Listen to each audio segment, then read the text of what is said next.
2025년 3월 마지막 주일 예배를 사도신경으로 신앙 고백을 드림으로 하나님께 예배를 드리겠습니다.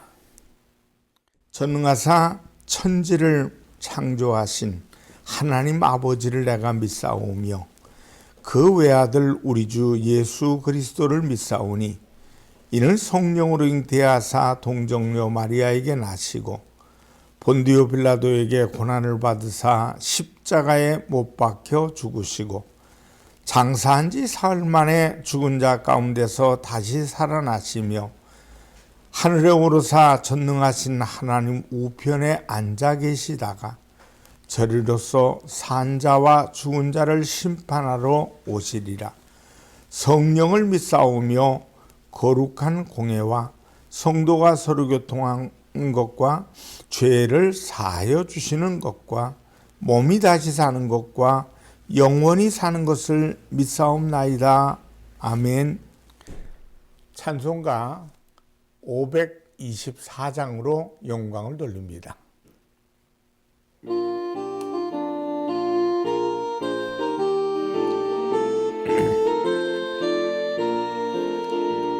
갈 길을 밝히 보이시니 주 앞에 빨리 나갑시다. 구주를 찾는 구주 예수 곧 오라 하시네. 죄악 벗은 우리 영혼은 기뻐 뛰며 주를 보겠네. 하늘에 계신 주 예수를 영원히 섬기리. 우리를 오라 하시는 말 기쁘게 듣고 순종하세. 구주를 믿기 지체 말고 속속히 나가세. 죄악 벗은 우리 영혼은 기뻐 뛰며 주를 보겠네. 하늘에 계신 주 예수를 영원히 섬기리. 주 오늘 여기 계시오니 다 와서 주의 말씀 드세. 듣기도 하며 생각하니 참 진리시로다.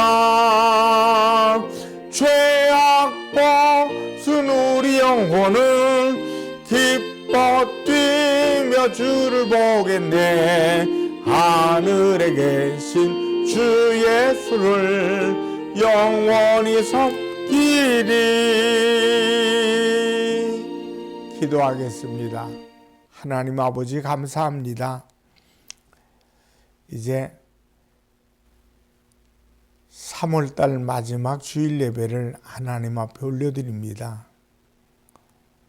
한 해, 한 달 한 달 마지막 장을 넘기면서 우리는 더 잘 예수 믿게 하시고 더 하나님 앞에 가까이 가는 신앙의 삶으로 우리의 삶을 살아갈 수 있도록 인도하여 주시옵소서.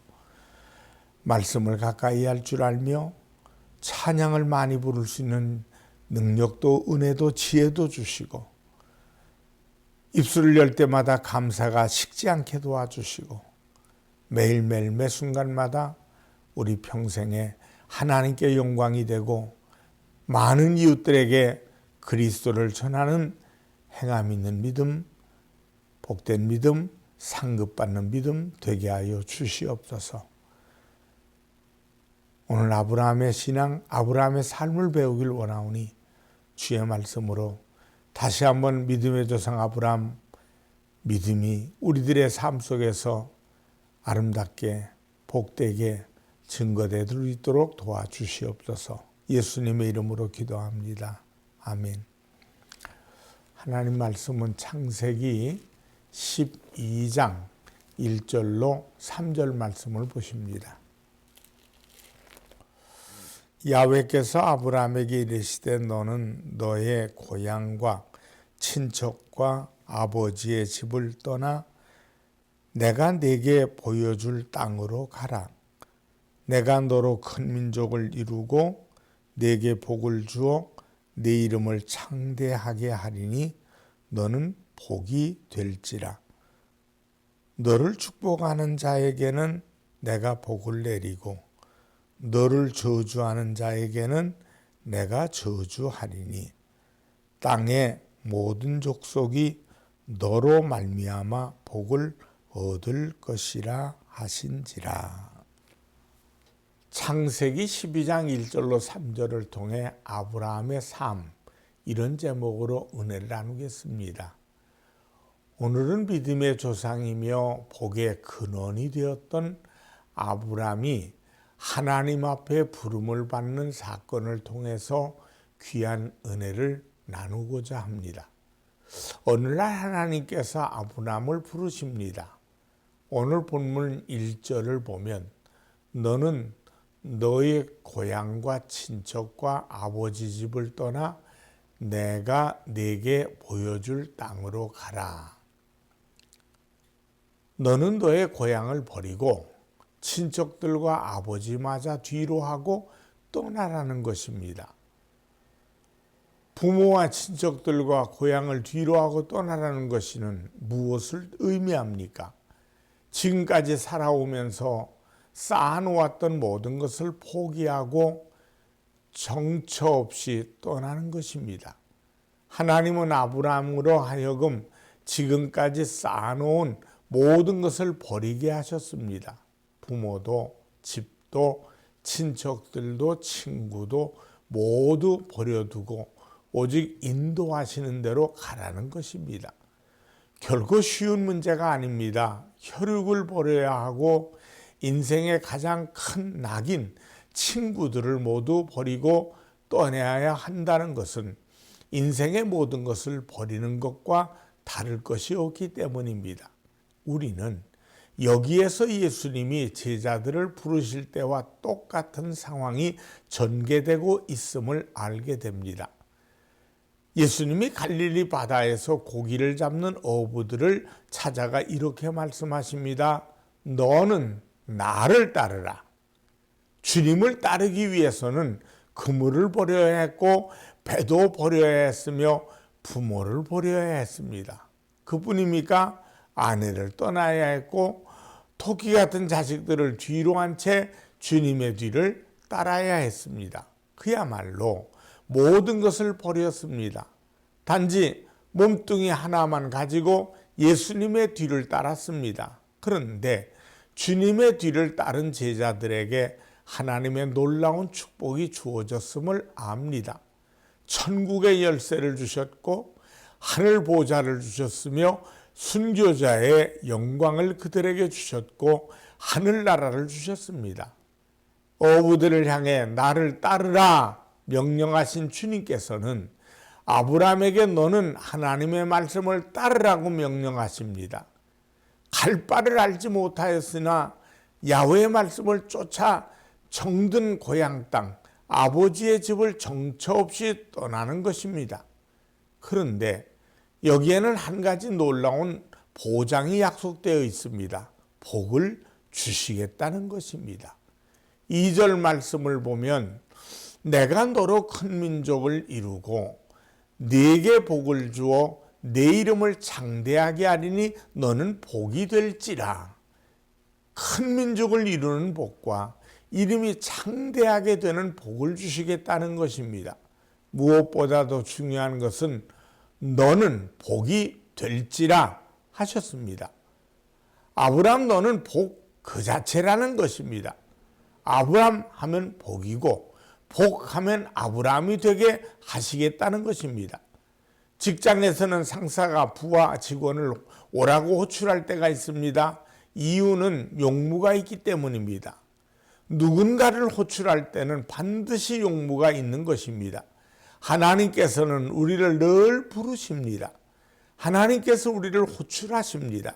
우리를 부르시는 하나님의 용무는 은혜와 복을 주시기 위해서라는 것을 잊지 마시기 바랍니다. 아브라함을 호출하신 하나님은 그에게 큰 복을 주시겠다고 약속을 하셨습니다. 여러분, 복이라는 것은 도대체 무엇을 의미하는 것일까요? 도대체 복의 뜻이 무엇입니까? 복은 원어상의 바라크라는 단어입니다. 그러면 바라크는 무슨 뜻을 의미하는 단어인가를 살펴볼 필요가 있습니다. 바라크라는 말의 뜻은 낙타가 주인 앞에 무릎을 꿇는다는 그런 뜻을 가지고 있습니다. 여러분은 가장 충성스러운 동물이 무엇라 생각하십니까? 두말할 것도 없이 우리나라에선 개라고 얘기할 것입니다.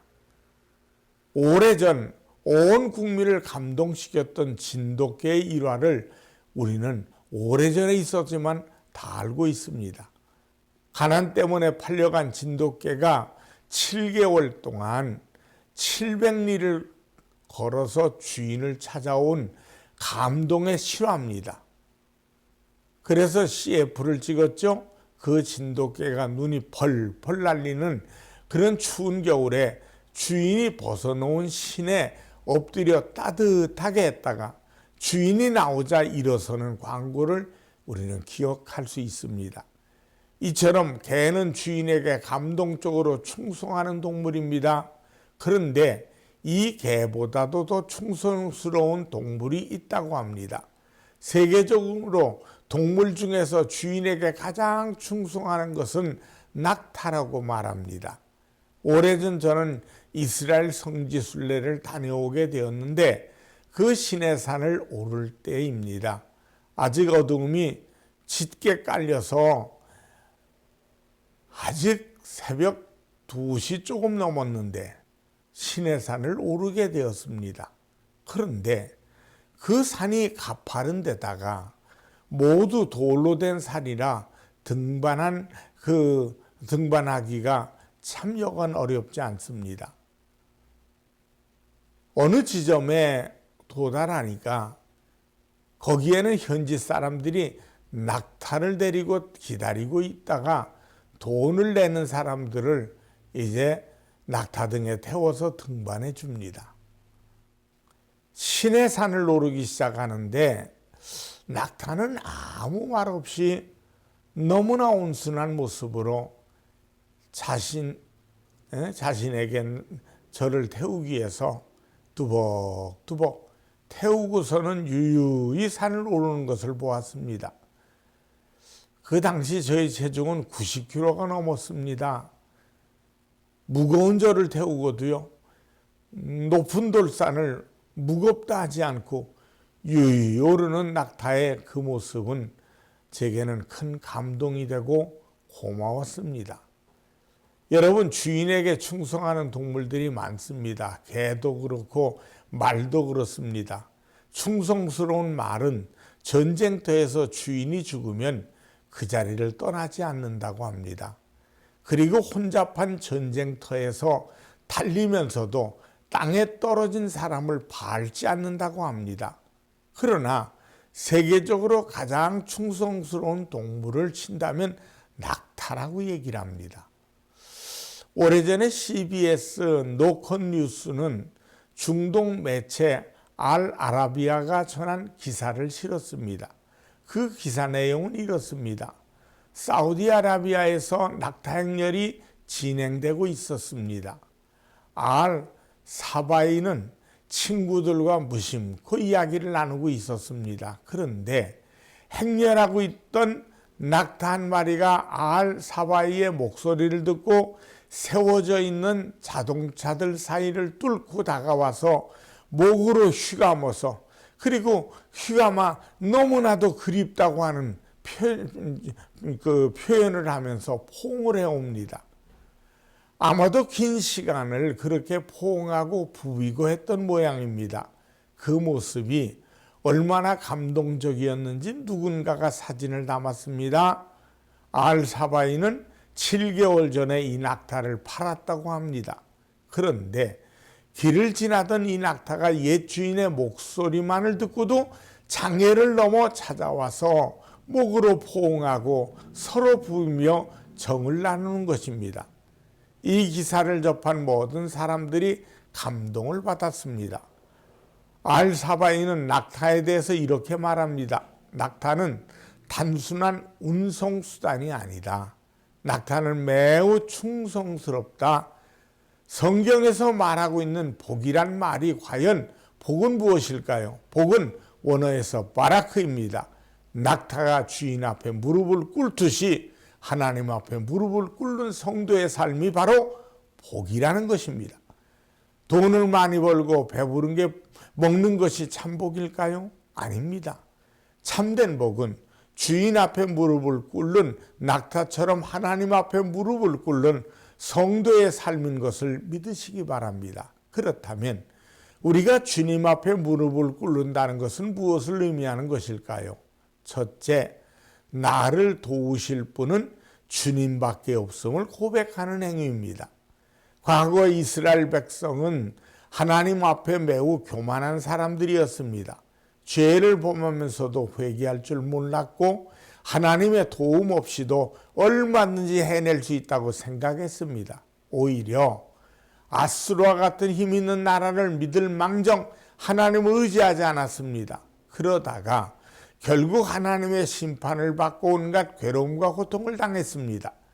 바벨론의 포로로 잡혀가서 70년 동안이나 처참한 세월을 보내다가 그제서야 하나님 앞에 돌아온 백성입니다.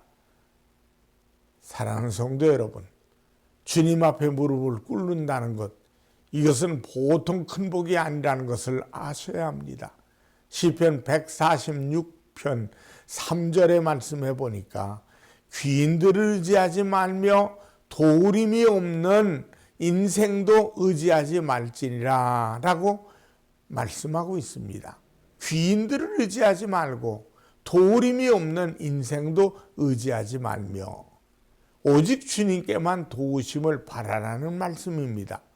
왜 나를 참으로 도우실 분은 주님 한 분밖에 없기 때문입니다. 세상의 어떤 것도 여러분의 궁극적인 문제를 해결해 줄 것 없습니다. 줄 수가 없어요. 오직 우리는 주님 앞에 무릎 꿇는 신앙을 가지십시다.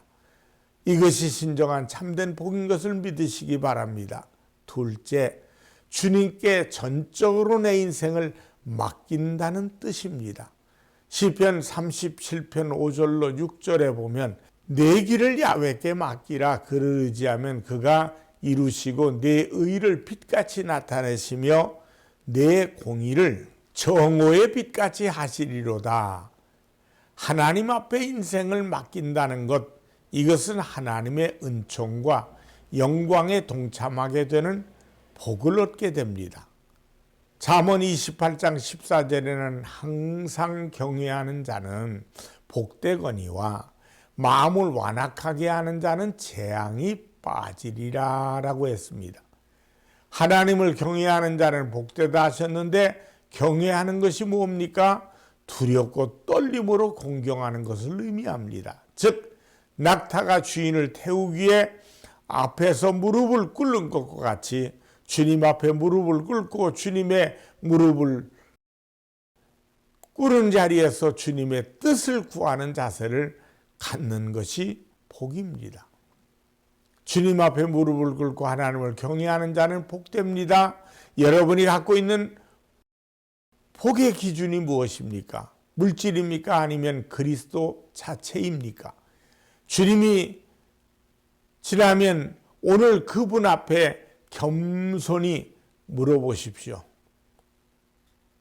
주님 앞에 가서 물어보세요. 낙타가 주인 앞에 무릎을 꿇듯이 주인 앞에 무릎을 꿇고 우리 인생의 전체를 맡겨보시길 바라요. 그렇게 하면 참다운 복을 누리는 삶이 될 것입니다. 셋째, 이제는 주님의 뜻을 따라 살겠다는 각오입니다. 성도들 가운데 십자가 앞에 무릎을 꿇고 기도하며 눈물을 흘리는 분을 보십시오. 그리고 그분에게 무슨 결단을 하셨냐고 물어보십시오. 그러면 틀림없이 주님의 뜻을 따라 살게 해달라고, 주님의 말씀을 따라 살겠노라고 기도했다고 얘기할 겁니다. 그렇습니다. 주님 앞에 무릎을 꿇는다는 것은 나의 뜻을 버리고 이제는 주님의 뜻을 따라 살겠다는 믿음의 행위입니다. 바로 그 믿음이 귀한 복인 것을 믿으시기 바랍니다. 4절 말씀을 보면 이에 아브라함이 야훼의 말씀을 따라갔고 롯도 그와 함께 갔으며 아브라함이 하란을 떠날 때에 75세였더라 그랬습니다. 아브라함이 이런 결단을 할 수 있었던 것은 하나님이 많이 나를 도우시는 분이시라는 걸 알게 되죠. 그분에게만이 진정한 축복이 있음을 믿었기 때문이죠. 그리고 그는 하나님 앞에 자신의 인생을 맡긴 사람입니다. 오직 주의 뜻을 따라 살기로 결단했습니다. 75세가 되는 노령에도 갈 바를 알지 못한 채 말씀을 따라 나설 수 있었던 것입니다. 사랑하는 성도 여러분, 돈을 소유하는 것이 복이 아닙니다. 명예와 권세를 누리는 것이 복이 아닙니다. 낙타가 주인 앞에 무릎을 꿇는 것과 같이 주님 앞에 무릎을 꿇고 모든 것을 내어 맡기는 바라크 인생을 사는 것이 참된 복인 것을 믿으시기 바랍니다. 우리 모두 바라크 인생을 살아가는 복된 성도가 되시기를 주님의 이름으로 축원합니다. 기도하겠습니다. 하나님 아버지, 우리가 세상을 살아가면서 부딪히는 많은 일들, 겪어야 되는 많은 일들을 통해서 내 힘으로 내 능력으로 안 되는 것을 순간순간 깨달을 때가 많습니다. 그럴 때마다 내가 손을 모으게 하시고 하나님을 찾게 하시고 하나님을 부르짖을 때마다 하나님, 나 여기 있다고 주님 말씀하셔서 주님 앞에 무릎 꿇고 주님의 아름다운 믿음 안에 주님을 경외하는 삶을 살 수 있도록 인도하여 주시옵소서. 병든 자도 오고 가난한 자, 연약한 자 왔습니다. 우리는 우리의 힘으로 우리의 능력으로 감당할 길이 없어서 하나님 함께해 주시기를 원합니다. 복은 하나님께 있습니다. 하나님이 아브라함을 향하여 너는 복이다 라고 말씀한 것처럼 이 시대를 살아갈 때 하나님 아브라함의 복을 나도 받게 하여 주시옵소서. 병든 자 치료받으며 생활 속에 사업 속에 묶인 것 풀어지며 하나님 앞에 간절히 찾음에 하나님 응답하여 주시옵소서. 예수님의 이름으로 축복하며 기도드리옵나이다. 아멘. 헌금을 위해 축복하겠습니다. 하나님께 정성껏 믿음의 씨앗을 바쳤습니다. 주일, 감사, 선교, 건축, 하나님의 것을 구별한 11조, 각종 예물에 30배, 60배, 100배로 갚아 주시옵소서. 나눠주고 구워주는 사람 되게 하시옵고 예수님의 이름으로 기도합니다. 아멘. 축도하겠습니다. 지금은 우리 주 예수 그리스도의 은혜와 하나님의 크신 사랑하심과 성령님의 충만 교통하심이 예배드리며 영광되는 모든 이들에게 이제부터 영원토록 함께 하시기를 간절히 축원하옵나이다. 아멘.